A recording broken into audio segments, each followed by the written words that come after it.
Hi, welcome back. Today I am going to give you the ultimate advice to all struggling creative people and design aspirants. Okay, so ready?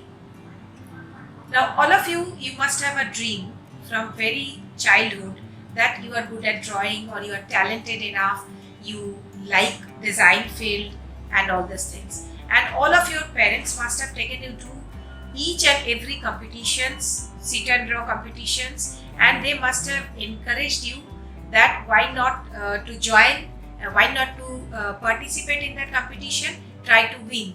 And in some cases, or maybe most of the cases, you must have received so many appreciation also that you as a designer or as a good the drawing which you have made, you got appreciation out of that. Okay, but the thing is that the problem starts when you are passing through 10th or 12th. After 10th or 12th, now all of those people who were actually encouraging you till now to draw more and more, to participate in competitions, to learn new drawing skills and all, they start just saying opposite thing. They asked you to become either doctor or engineer, or even if nothing, at least science, arts or commerce graduate. But they never encourage you to take up this drawing or design as your 50 years of career. Now the problem starts from there. Now my ultimate advice to all of you creative people, you should not leave your dream at that point of time, 10th or 12th.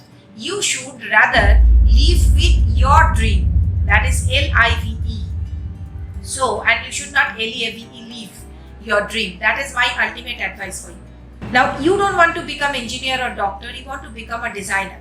But most of the cases, the success of designers is very few, because the top maybe 1% to 5% people, they actually reached to the top.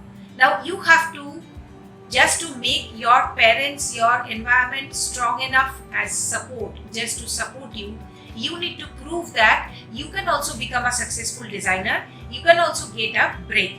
Today I am going to give you my ultimate advice. How can you get that break in your life? How can you make everybody supports you in your journey in design career? Now that is the thing. You start reading the life stories of topmost successful designers in the world. Like if it is interior design, fashion design, jewelry design, graphics, web design, any design field, there are topmost companies, there are topmost people, influential people who have succeeded in their life even with this career in design. So you start reading their stories, their struggle, and start living their life. You assume that you have already achieved that and you start doing that one. Whatever they are doing, you replicate their practices. And in this way of this journey, you need a mentor. You stick to one mentor and follow her or his directions and take small steps towards your dream, and you will succeed. That was the ultimate advice to you from my side. This was architect Shomali Jisina, founder director of Profex Institute of Technical Education, architect, author, entrepreneur and academician. So stay tuned and thank you for watching my video. I will come up with some more advices. I will come up with some more solutions, some more value. Thank you. Bye bye.